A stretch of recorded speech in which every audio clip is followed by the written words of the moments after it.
Hello guys, welcome back to our channel. അപ്പോൾ ഞങ്ങളിന്ന് എല്ലാവരും കൂടെ കൊല്ലത്ത് നിന്നുള്ള 9:20 അമൃത എക്സ്പ്രസ്സിൽ പളനിക്ക് പോവുകയാണ്. സാങ്കേതിക കാരണങ്ങളാൽ ട്രെയിൻ റീച്ചായത് ഏകദേശം 9:30 കഴിഞ്ഞിട്ടായിരുന്നു. ഞങ്ങൾ തേർഡ് AC ആയിരുന്നു ബുക്ക് ചെയ്തിട്ടുണ്ടായിരുന്നത്. ഞങ്ങളെല്ലാവർക്കും കൂടെ ഏകദേശം 4100 രൂപ ഞങ്ങൾക്ക് ടിക്കറ്റ് ചാർജായി.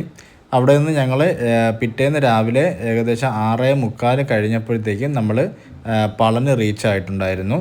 പളനി എത്തുന്നതിന് തൊട്ട് മുന്നേ ഉള്ള ദൃശ്യങ്ങളാണ് നിങ്ങളിപ്പോൾ കണ്ടുകൊണ്ടിരിക്കുന്നത്. എല്ലാവരും ഒരു 6:15 കഴിഞ്ഞപ്പോഴത്തേക്കും എണീറ്റ് ഫ്രഷപ്പായിട്ട് ഇരുന്നിരുന്നു. അങ്ങനെ ഞങ്ങൾ പളനി റീച്ചായി. അവിടെ നിങ്ങൾക്കറിയാമല്ലോ, എല്ലാവർക്കും ഭയങ്കര ക്യാൻവാസിങ് ആയിരുന്നു. ഓട്ടോറിക്ഷക്കാരന്മാരുടെ ക്യൂ ആയിരുന്നു. അങ്ങനെ ഞങ്ങൾ അതിനകത്തു നിന്നൊരു ഓട്ടോറിക്ഷ പിടിക്കുകയുണ്ടായി. ഓട്ടോറിക്ഷ പിടിച്ചിട്ട് ഞങ്ങൾ അവിടുന്ന് അവർ ഏകദേശം 250 രൂപയാണ് നമുക്ക് ഹോട്ടലിലേക്ക് അവർ വാങ്ങിച്ചത്. ആൾറെഡി എൻ്റെ ഒരു ഫ്രണ്ട് ഇവിടെ പളനിയിലുണ്ടായിരുന്നു. സോ അവനെക്കൊണ്ട് നമ്മൾ ഹോട്ടൽ ബുക്ക് ചെയ്യിപ്പിച്ചിട്ടുണ്ടായിരുന്നു. 1700 രൂപയായിരുന്നു ഞങ്ങൾക്ക് 6 പേർക്കും കൂടെ ആ ഹോട്ടലുകാരൻ വാങ്ങിച്ചത്. നോൺ AC ആയിരുന്നു. നോൺ AC എടുത്താൽ മതിയാവും, കാരണം ഇവിടെ വലിയ ചൂടോ കാര്യങ്ങളോ ഇപ്പം നിലവിൽ ആ ഒരു ക്ലൈമറ്റിനില്ലായിരുന്നു. അങ്ങനെ ഞങ്ങൾ അവിടുന്ന് നേരെ ഓട്ടോയ്ക്കകത്ത് നേരെ ഹോട്ടലിലേക്ക് പോയി.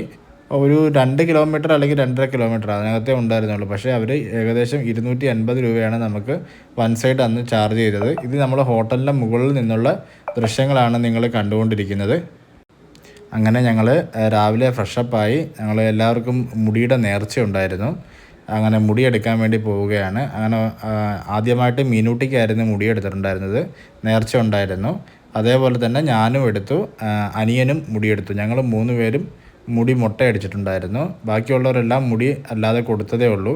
അമ്മയ്ക്കും അതുപോലെ തന്നെ അനിയത്തിക്കും വൈഫിനും മോളും, ഇവർ 4 പേരും മുടി മുറിച്ച് നേർച്ചയായിട്ട് കൊടുക്കുകയുണ്ടായി.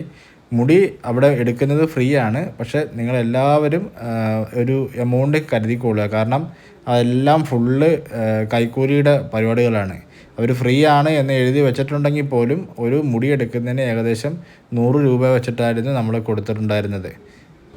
അങ്ങനെ മുടിയൊക്കെ എടുത്ത് ഞങ്ങൾ കുളിച്ച് വൃത്തിയായി ചന്ദനമൊക്കെ തേച്ച് ഞങ്ങൾ നേരെ പളനിക്ക് പോവുകയാണ്. ഇവിടെ കണ്ണൂസ് മുടി എടുക്കുന്നില്ല എന്ന് പറഞ്ഞാൽ ഒറ്റ വാശിയിലായിരുന്നു. അതുകൊണ്ട് അവൻ്റെ മുടി മുട്ടയടിച്ചിട്ടില്ല. പോകുന്ന വഴിക്ക് തന്നെ ഇഷ്ടംപോലെ കടകളുണ്ട്. അവിടെ തന്നെ ഒരുപാട് പേര് നമ്മളെ ക്യാൻവാസിന് വിളിക്കും. അവിടെ എങ്ങും കയറി പെട്ട് പോകരുത്. ആദ്യമേ നമ്മളെന്തായാലും അമ്പലത്തിൽ പോവുക എന്നൊരു ലക്ഷ്യത്തോടു കൂടി മാത്രമേ പോകാവൂ. തിരിച്ചിറങ്ങിയതിന് ശേഷം നമുക്ക് ഈ കാര്യങ്ങളൊക്കെ പർച്ചേസിങ്ങും കാര്യങ്ങളൊക്കെ ചെയ്യാമെന്ന് പറഞ്ഞു. അങ്ങനെ അവിടുന്ന് ഞങ്ങൾക്ക് ഒരു ഇലക്ട്രിക് വെഹിക്കിളുണ്ട്. വണ്ടി ഫ്രീ ആണ്. വണ്ടി ഫ്രീ ആണെങ്കിലും അവർ എന്തായാലും അവർ അടുത്തിരിക്കുകയാണെന്നുണ്ടെങ്കിലും നമ്മൾ മലയാളികളാണെന്ന് അറിഞ്ഞാൽ പ്രത്യേകിച്ച് അവർ പൈസ ചോദിക്കും.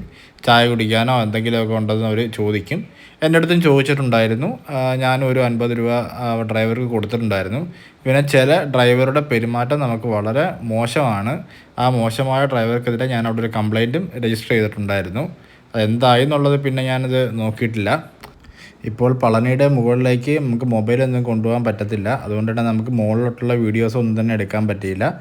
അതെല്ലാം കഴിഞ്ഞ് ഞങ്ങൾ തിരിച്ചുള്ള റൂമിൽ വന്ന് ഫ്രഷായിട്ട് ഞങ്ങൾ തിരിച്ച് 6 മണിക്ക് ട്രെയിൻ ഉണ്ടായിരുന്നു. അതുകൊണ്ട് തന്നെ ഞങ്ങൾ വന്ന ഉടനെ ഫ്രഷായി ഞങ്ങൾ തിരിച്ച് റിട്ടേണ് പോകാനുള്ള തയ്യാറെടുപ്പിലായിരുന്നു. അങ്ങനെ 6:30 ട്രെയിൻ കയറി ഞങ്ങൾ പിറ്റേന്ന് വെളുപ്പിനെ 4 മണിയായപ്പോഴത്തേക്കും തിരിച്ച് വീട്ടിൽ എത്തിച്ചേർന്നു. Okay, thank you.